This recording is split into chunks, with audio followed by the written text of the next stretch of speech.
Ni faraarri waaqayyoodhaa isiniif haa ta'u gutummaa irra lafaa kan jiraattan hundumti keessan sabni waaqayyoodhaa akkam jirtu yuutuubii godhaaf haaraa kan taatan sheer sabiskiraayib godhaa har'a mootiyyuu barumsaa waa'ee namaa akkasumas teekinooloojii wajjin wal qabsiisee qabadhee dhufeen jira. Gooftaan isin haa eebbisu dhaggeeffadhaa waan baay'ee irraa hubattu. Gooftaan isin faana haa ta'u dhaggeeffadhaa. Nagaanii faraarri waaqayyoodhaa lafa biyya jirtan hundumaatti isiniif haa ta'u qulqulloota saba waaqayyoodhaa kan taatan hundumti keessan akkam jirtu galannii fi ulfinni Yesuus Kiristoosiidhaaf haa ta'u har'ammoo barumsa tokko qabadhee isinii dhiyaadheen jira. Galannii fi ulfinni Yesuus Kiristoosiidhaaf haa ta'u namni maaliin waaqayyoon fakkaata? Namni maaliin waaqayyoon fakkaata? Namni akkamitti waaqayyoon fakkaata? Waaqayyoon akkamitti fakkaachuu danda'a ilmi namaa isa jedhu sana walii wajjiniin yeroo itti ilaallu ta'a jechuudha. Galanni fi ulfinni Yesuus Kiristoosiidhaaf haa ta'u. Seera uumamaa keenya keessatti sagalee waaqayyoodha akkas jedha. Seera uumamaa boqonnaa 1:26 irratti kana booddee waaqayyo koottaa akka bifa keenyatti akka fakkaattii keenyatti nama hin uumna jedheera. Galanni fi ulfinni Yesuus Kiristoosiidhaaf haa ta'u. Yesuus inni guddaadha. Egaa jechi kun namoota baay'ee biratti jecha hiikaan isaa sirrii hin taane hiikaa sirrii hin taane hiikanii fudhatanii namoota baay'ee biratti jecha faalla'eedha jechuudha. Kanaaf jechi kun akka ta'utti namoonni hiikkatanii jiru gaafa jennee ilaallu muraasni isaanii akka ta'utti waan hin hiikkanneef isa kanaaf ifa gochuudhaaf jechuudha. Galanni fi ulfinni Yesuus Kiristoosiidhaaf haa ta'u. Yesuus inni guddaadha. Namni maalii waaqayyoon fakkaata? Akkamitti waaqayyoon fakkaata? Akkamitti bifa fakkaattii waaqayyootiin namni uumamuu danda'e? Waaqayyo akkuma namaa kana ija lama qabaa? Akkuma namaa kana harka lama qabaa? Akkuma namaa kana qomattiin isaa gabaabaadhaa yookaan dheeraadhaa? Akkuma namaa kana gurraacha yookaan magaalaa? Akkuma namaa kana yookaan adiidhaa? Jechuudha moo maal jechuudha? Galanni fi ulfinni Yesuus Kiristoosiidhaaf haa ta'u. Yesuus inni guddaadha. Egaa namni kan ittiin waaqayyoon fakkaatu namni ittiin kan waaqayyoon fakkaatu jechuudha. Galanni fi ulfinni Yesuus Kiristoosiidhaaf haa ta'u. Yesuus inni guddaadha. Bifaan osoo hin ta'in amala. Bifaan osoo hin ta'in amalaan waaqayyoon fakkaata jechuudha. Kutaan kun kan inni dubbatu akka amala keenyaatti yaada jedhu kan of keessaa qabu waan ta'eef jechuudha. Galanni fi ulfinni Yesuus Kiristoosiidhaaf haa ta'u. Amala waaqayyoo qaba san qaba jechuudha ilmi namaa. Amala waaqayyoo qabu qaba. Amala waaqayyoo qabu qaba. Waaqayyo amala isaa irraa ilma namaadhaaf ergamootaaf qoodeeraa jechuudha. Galanni fi ulfinni Yesuus Kiristoosiidhaaf haa ta'u. Waaqayyo amala isaa ilma namaadhaaf ergamootaaf qoodeera. Kanaaf namni kan ittiin waaqayyoon fakkaatu amalaan jechuudha. Yesuusiif galanni guddaan haa ta'u. Amala isaatu waaqayyoon fakkaata malee amala isaatu waaqayyoon fakkaata malee namni bifa isaatu waaqayyoon fakkaata miti. Galanni fi ulfinni Yesuus Kiristoosiidhaaf haa ta'u. Waaqayyotti sabantii waaqaa kanaaf lafa ni uume. Irra lafaa kanarratti munyaaqota warra lafa kanarra munyuuqan lubbuu kan qaban lubbuu qabeeyyii hunduma isaanii ni uume. Galanni fi ulfinni Yesuus Kiristoosiidhaaf haa ta'u. Yesuus inni guddaadha. Waan lubbuu qabaatee socho'uu danda'u hundumaa waaqayyotu uume. Akkasumas immoo itti sabantii waaqaa kanaa fi lafa kana eenyutu uume? Waaqayyotu uume. Galanni fi ulfinni Yesuus Kiristoosiidhaaf haa ta'u. Yesuus inni guddaadha.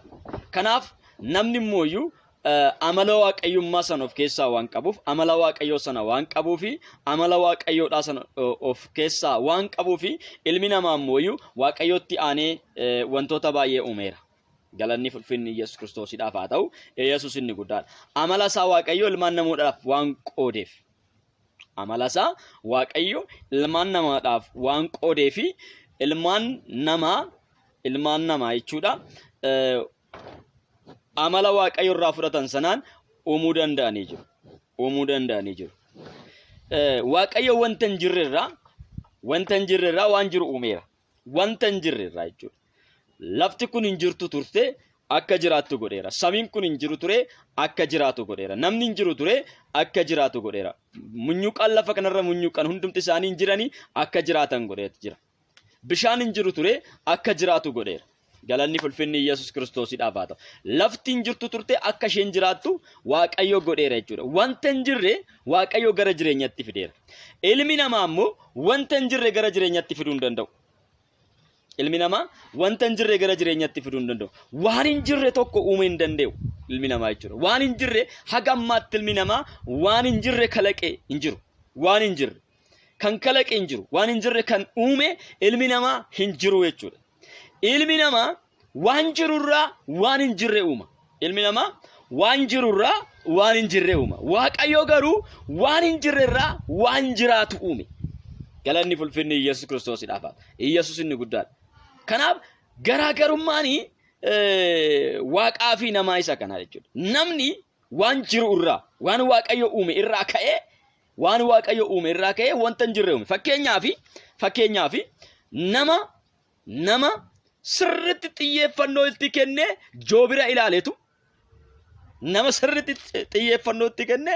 joobira ilaaletu xiyyaara hojjete. Galanni fulfinni Yesuus Kiristoosidhaaf. Yesuus inni guddaadha. Joobirri akkamitti akka inni balali'u nama xiyyeeffatee ilaaletu xiyyaara hojjete. Yesuusiif galanni guddaan haa ta'u. Waan jiru tokko laalee uumama tokko laalee waan tokko uumuu danda'a ilmi namaa. Fakkeenyaaf nama daakiyyee sirnaan ilaaletu xiyyeeffannootti kennee ilaaletu doonii hojjete. Ishee markaba doonii ishee galaanarra deemtu jechuudha. Daakiyyeen akkamitti galaanarra akka ishiin deemtu nama sirriitti xiyyeeffatee ilaaletu jechuudha. Kanaaf namni wanta hin jirrerraa waan hin jirre uumuu hin danda'u. Namni waama jiru irraa waan tokko uuma jechuudha. Galanni fulfinni Yesuus Kiristoosidhaaf. Nama sirriitti hubatee ilaaletu roobootiin uume jechuudha. Galanni fulfinni Yesuus Kiristoos ashaangulliitii jechuudha. Nama sirriitti waa'ee nama sirriitti ilaaletu ashaangulliitii nama uumuu hin danda'u waan ta'eef. Galanni fulfinni Yesuus Kiristoosidhaaf. Nama uumuu hin danda'u waan ta'eef ashaangulliitii yookaan roobootii ishee jennu sana uumeera jechuudha. Kanaaf namni waan jiru irraa wanta hin jirre kalaqa. Fakkeenyaaf galanni fulfinni Yesuus Kiristoosidhaaf. Yesuus inni guddaadha. Moobaayilli kuni jechuudha. Moobaayilli kuni abbaan moobaayila kana kalaqe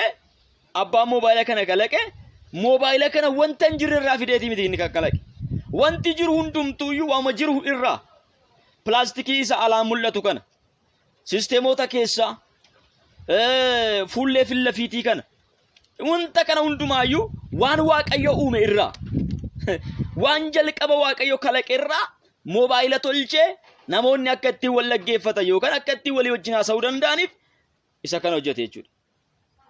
Galanni fulfinni Yesuus Kiristoosidhaaf. Yesuus inni guddaadha. Ogummaa kanas immoo ogummaa kana ittiin hojjechuu danda'an waaqayyo jalqabatti seera uumamaa keessatti ilma namaadhaaf kenne. Seera uumamaa boqonnaa 2:15 irratti waaqayyo gooftaan namicha fuudhee iddoo dhaabaa Eden sana akka tottolchuuf akka eeguuf achi keessa isa kaa'e. Waaqayyo ilmi namaa akka inni hojjetuuf akka inni tottolchuuf fakkeenyaaf wanta waaqayyo kalaqee lafa kaa'e sana akka inni tottolcheetti fayyadamuuf. Fakkeenyaaf dhaabaa Eden keessatti mukkeen sana xarabee tolchee miidhagsee teessoo godhatee akka inni irra taa'uuf. Kaan immoo nyaataaf akka inni godhatuuf. Tottolchee miidhagsee akka isaa ta'utti ilmi namaa akka itti fayyadamuuf waaqayyo ogummaa kenneefiira ilma namaadhaaf. Ilmi namaa ogummaa gahaa ta'e tokko ni qaba. Ogummaa kana kan kenneefi waaqayyoodha. Ogummaan kan kennu waaqayyo qofaadha. Ogummaan barumsaan hin dhufu yaada jedhu kanaan dura barsiiseen ture. Ogummaan kennaadha. Waaqayyotu namaaf kenna. Kennaa waaqni namaaf kennuudha. Ogummaan waaqatu namaaf kenna. Namni baratee beekumsa argata malee ogummaan argatu. Beekumsa gaafa argatu beekumsa sana ogummaadhaan akka inni itti fayyadamuuf waaqayyo beekumsa isaa sanaaf ogummaa kennaaf. Galanni fulfinni Yesuus Kiristoosidhaaf. Kanaaf namni waan hin jirre irraa waan jiru hagammaatti uume hin jiru. Wama jiru irraa waan hin jirre uumeera. Galanni fulfinni Yesuus Kiristoosiidhaaf haa ta'u. Moobaayilli kun kanaan dura hin jiru. Duruma moobaayilli kun hin jiru ture. Hin jiru moobaayilli kun. Sana booda wama jiru walitti guuranii wama Waaqayyo kalaqe wama Waaqayyo uume sana walitti guuranii ogummaa Waaqayyo isaaniif kenne fayyadamanii barumsa argataniin waan baratan irraa qindeessanii ogummaa Waaqayyo isaaniif kenne sanaan maal godhaniiru isa kana kalaqanii gara keenyaatti fiduu danda'aniiru. Yesuusiif galanni guddaan haa ta'u. Fakkeenyaaf namoonni moobaayila kana kalaqani moobaayila kana hojjetan moobaayilli kana hamma isaan hojjetan yookaan isaan amma namni ittiin bilbilatuudhaaf hojjetan jalqabatte jechuudha.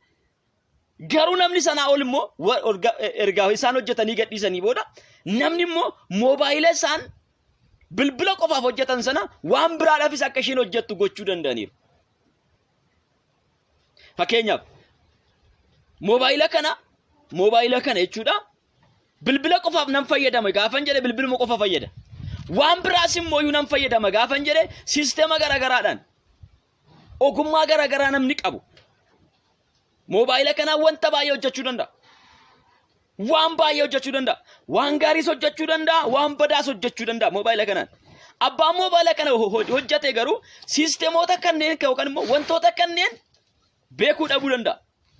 Inni bitate immoo moobaayila kana nama hojjete sanarraa kan inni bitate caalatti moobaayilli kuni hamma yaadameef olaa ganni hojjetu taasiseera. Galanni fulfinni Yesuus Kiristoosiidhaaf haa ta'u. Yesuus inni guddaadha. Hamma yaadame olu akka inni hojjetu namni bitate suni hamma yaadame olaa ganni hojjetu. Haga abbaan isa kalaqe yaadee ol akka inni hojjetu taasisee jira jechuudha. Yesuusiif galanni guddaan haa ta'u. Kanaafi sirriitti nama waan Waaqayyo tolche sirriitti hubatee ilaaletu wanta haaraa kalaquu danda'a.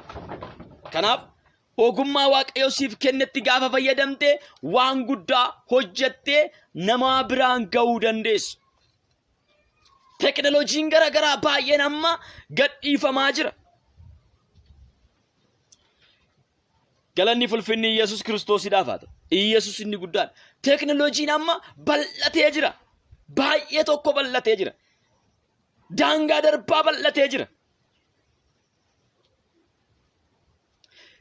Teknooloojii kana gaafa laallu namoonni waan kana kalaqanii akka Waaqayyootti hin laallaman.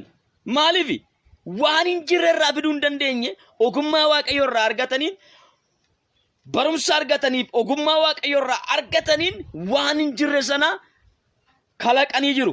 Maal irraa kalaqan? Waan jiru irraa kalaqan. Dhagaa Waaqayyoo uume irraa walitti guuree namni mana ijaare. Galanni fulfinni Yesuus Kiristoosiidhaaf. Yesuus inni guddaadha. Sibiila Waaqayyoo uume irraa walitti guuree namni xiyyaara hojjeta. Makiinaa hojjeta. Doonii hojjeta. Galanni fulfinni Yesuus Kiristoosiidhaaf haa ta'u. Wama jiru walitti guuree walitti fidee hojjeta namni. Nama mana jalqaba namni mana lafarratti ijaarrateetti lafatti iddoo tokkotti lafa bitatee irra jiraata. Inni amma ammoo mana isaatti mana ijaarrateet gommaa itti godhateet biyya barbaadetti ittiin muuf godhaa jiraata. Ittiin socho'aa jiraata. Gommaa itti godhee jechuudha. Biyyaa gara biyyaatti socho'ee mana isaa fooqii darajaa meeqa ittiin ijaare biyyaa biyyatti socho'ee gommaa itti godhatee biyyaa biyyatti socho'ee jiraata. Maalirraa kuni kan dhufe? Jalqaba warra mana ijaarratee lafa bitatee bakka tokko taa'urraa kana laaleeti iddoo tokko taa'urraa iddoo hundumaattuyyuu argamuu naaf wayya. Biyya tokko taa'urraa biyya hundumaa deemuu naaf wayya jedheeti mana isaatti maal godhate? Gommaa itti bitate. Gommaa itti hojjetate.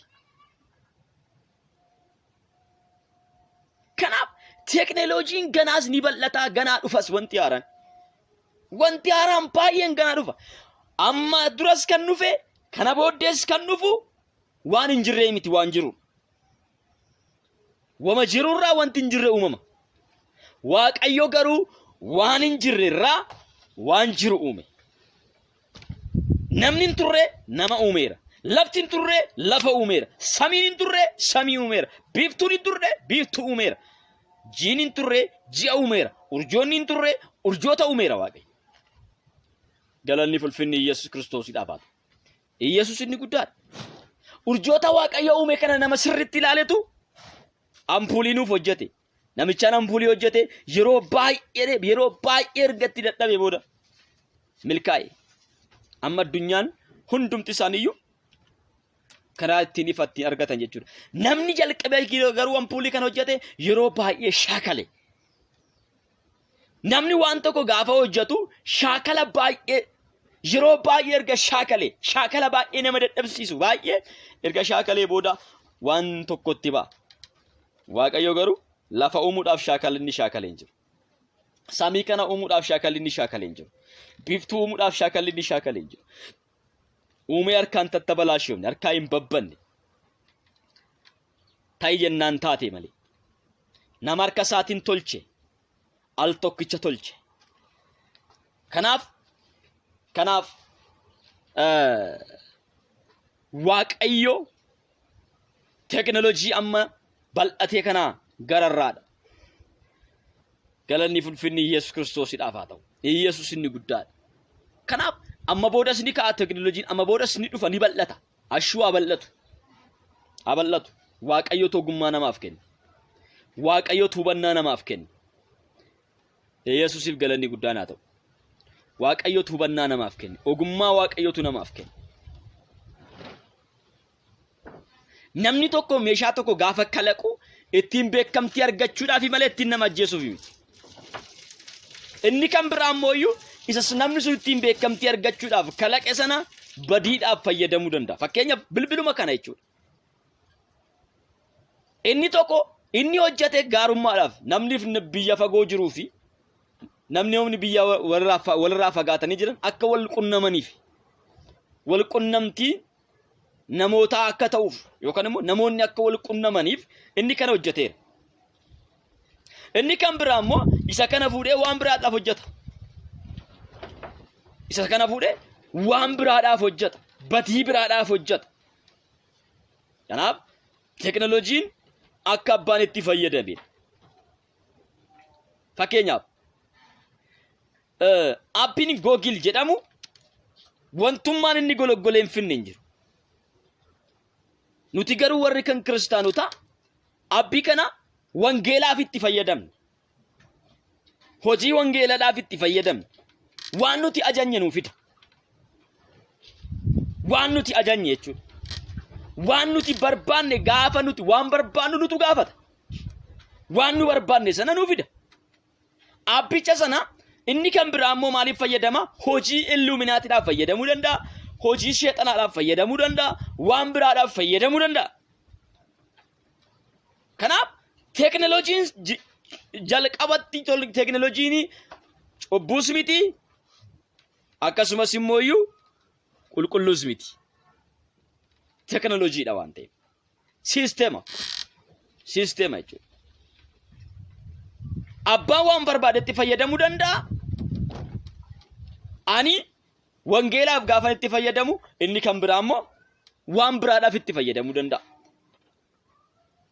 Kanaaf siisteema jechuudha. Fakkeenyaaf namoonni tokko maal jedhu baankiin fayyadaminaa namoonni jedhan jiru. Maalidha gaafa itteeni dhaabbata 666 siisteema kun siisteema 666 osoo hin taane kun siisteema jechuudha. Fakkeenyaaf namni tokko maallaqa baankii kan kaa'atu mana ijaarrachuudhaaf ta'uu danda'a, lafaan bitachuudhaaf ta'uu danda'a, boru jireenya isaa ittiin fooyyeffachuudhaaf ta'uu danda'a, maatii isaa ittiin guddifachuudhaaf ta'uu danda'a. Namni waan isa barbaachiseef maallaqa baankii kaa'ata. Inni tokko immoo maallaqa baankii kan kaa'atu nama fajjeessuudhaan ta'uu danda'a. Namaan balleessuudhaaf ta'uu danda'a. Kanaaf sistemni hundumtuuyyuu gaarummaadhaaf gaafa fayyadamne gaarummaadhaaf ta'a. Badiidhaafis gaafa fayyadamne badiidhaafis hin ta'a. Sisteema waan ta'eef. Kanaaf wanti kun tooftaa ittiin namoonni ittiin fayyadamanidha. Qulqulloonni yoo fayyadaman meeshaa karaa ittiin wangeelli ittiin babal'atu ta'a. Warri kun gaafa ittiin fayyadaman meeshaa mootummaa seexanaa ittiin bal'atu ta'a. Garanatti gaafa deebi'e immoo meeshaa hojiin wangeelaa ittiin babal'atu ta'a jechuudha. Galanni ulfinni Yesuus Kiristoosidhaaf. Fakkeenyaaf aappii yuutuubii gaafa fudhattanii amma karaa yuutuubiitiin kanas hin tajaajilaa jiru. Aappii kana gaafa fudhattanii aappii yuutuubiidhaa kana yookaan immoo sisteema yuutuubii kana ani wangeela fan fayyadama. Inni biraa immoo siyaasaadhaaf fayyadama. Inni biraa immoo dhaabbata 666 fayyadama. Inni biraa immoo illuminaatidha. Inni biraa immoo sagaagalummaadhaaf fayyadama. Aappichi hundumaafuyyoo ishiidha. Sisteema waan ta'eef qaba. Ati kan kanaati ani kan kanaati jedhee ofirraa hin dhoowwu. Sisteema jechuudha. Kanaaf hubannoon yoo hin jiraanne hin ta'u. Waan tokko beekuun baay'ee barbaachisaadha. Waan tokko waa'ee maalummaa isaa beekuun baay'ee barbaachisaadha. Maaliifan itti fayyadamaa jira? Isa jedhu sana sirriitti jala sarartanii ilaaluudha. Maaliifan itti fayyadamaa jira? Dhimma maaliifan itti fayyadamaa jira? Jettanii jala sarartanii ilaaluudha. Feesbuukiin an fayyadama. Maaliifan fayyadama? Wangeelaaf. Yesuus galanni guddaan haa ta'u. Inni biraa maaliif fayyadama? Poolitikaadhaaf fayyadamuu danda'a.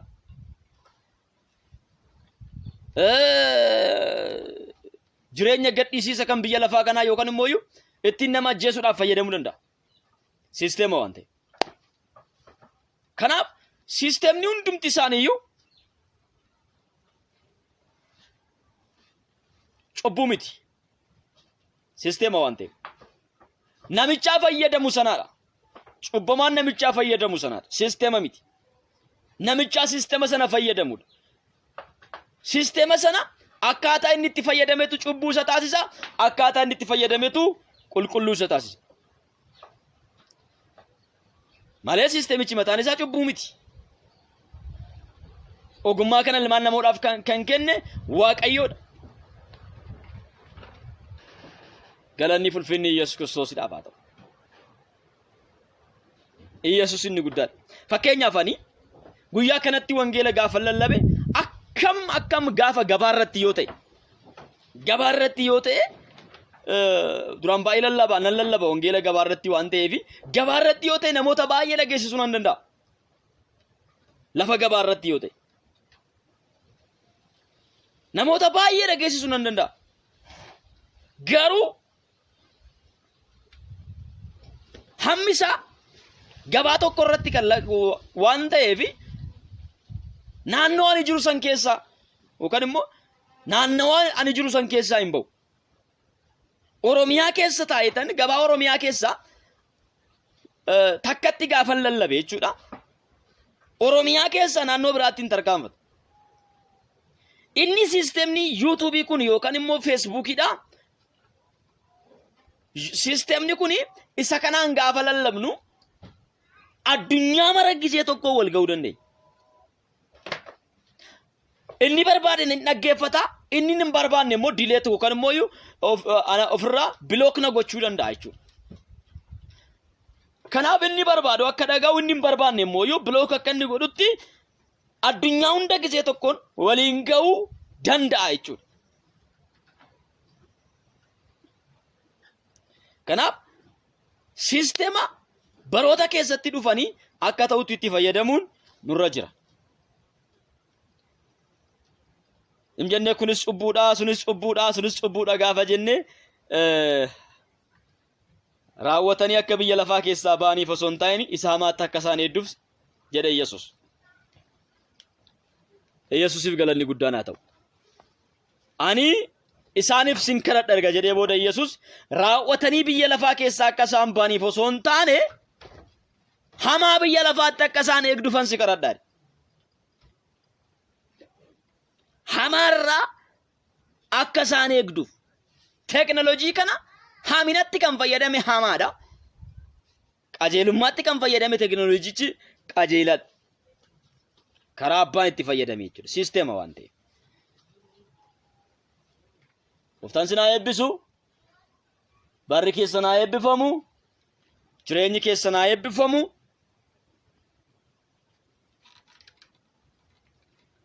Akka ta'utti itti fayyadamuun dhurra jira. Namni maaliin Waaqayyoon fakkaata isa jedhuu fi isa kanarratti kan kaanee aga kana haasofne. Namni amala isaatu Waaqayyoon fakkaata. Waaqayyotti sabantii waaqaa kanaaf lafa uume. Namni immoo wantuma Waaqayyo uume kana irraa ilaaluudhaan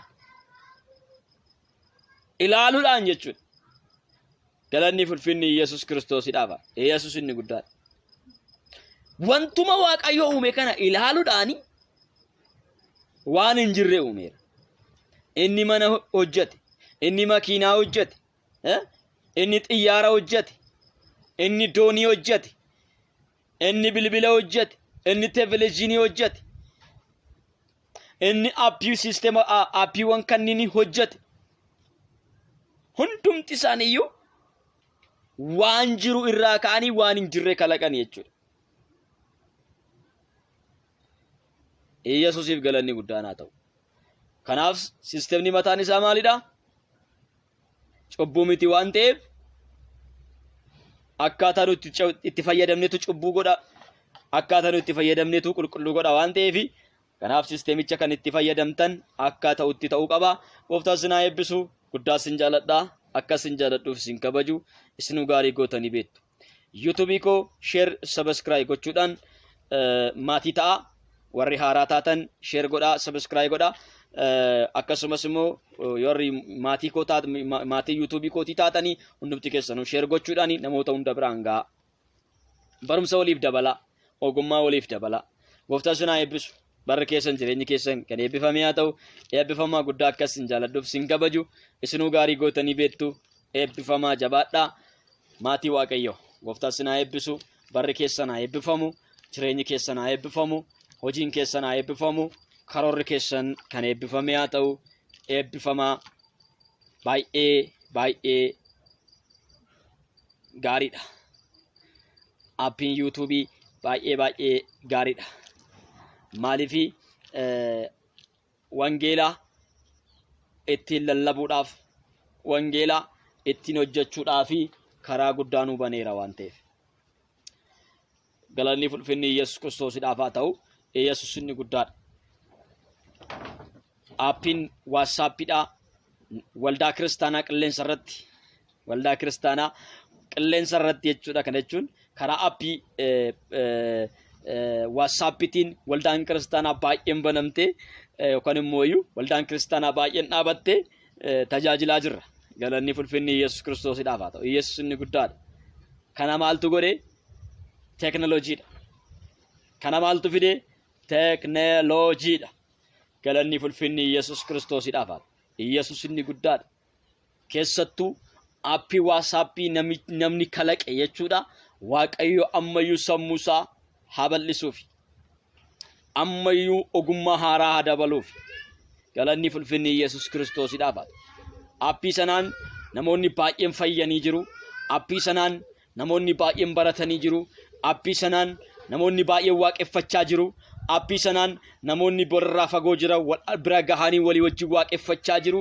Aappii waatsaappiitiin baay'ee gammanneerra. Siistemni isaa akka bal'atuuf kadhachaa turre. Siistemni aappii waatsaappiidha. Akka inni bal'atuuf baay'ee kadhachaa turre. Akkasuma nuu bal'atee baay'ee gammanneerra. Baay'ee tokko bal'ateera siistemni isaa. Baay'ee tokko nutti toleera. Siistemni isaa jechuudha. Duraan aappii waatsaappiidha. Gizee aappii waatsaappiidha jechuudha. Gizee irratti tajaajillu harka keenyan akkanatti qabanneet daqiiqaa 45 harka keenyan akkanatti qabnee tajaajilla ture. Amma garuu aappii siistemni isaa tolee daqiiqaa barbaanne moobaayila keenya lafa keenye tajaajilaa jirra. galanni fulfinni Yesus Kiristoos dhaafaa ta'u. Yesus inni guddaan akka barbaannetti jechuudha. Dura harki keenya akkanatti qabannee akkana qabannee qubni keenya kun nu erga nu kirkire. Erga nu kirkire daqiiqaa 45 tajaajillee yoo dhaqnee nuti quba keenya irraa fuunee gadhiifna jennu. Dileetiin warkaata. Kanallee Waaqayyo fooyyesseera. Waaqayyo haa ulfaatu. Baay'ee kadhachaa turre. Maaliif iyyinee daqiiqaa 45 tajaajillee nu harkaa dileetii ta'aa ture. Kanaaf siistemni akka abbaan itti fayyadamedha. Siistemni akka abbaan itti fayyadamedha. Kanaafiyyuu siistemni mataa isaatti cubbuu miti. Gooftaan isin haa eebbisu. Barri keessan jireenyi keessan kan eebbifame haa ta'u. Eebbifamaa jabaadhaa ayyaana Waaqayyoo keessa tura. Obboleessa keessan gammachuu urgeedha. Lakkoofsi bilbila kootii duwwaa 912 99 1049 yoo jettan argachuu dandeessu. Share godhaa. YouTube koodhaaf namni haaraa taatan subscribe godhaa. Wal laqqabsiisaa. Gooftaan isin haa eebbisu. Shalom. Guddaa isin jaaladha.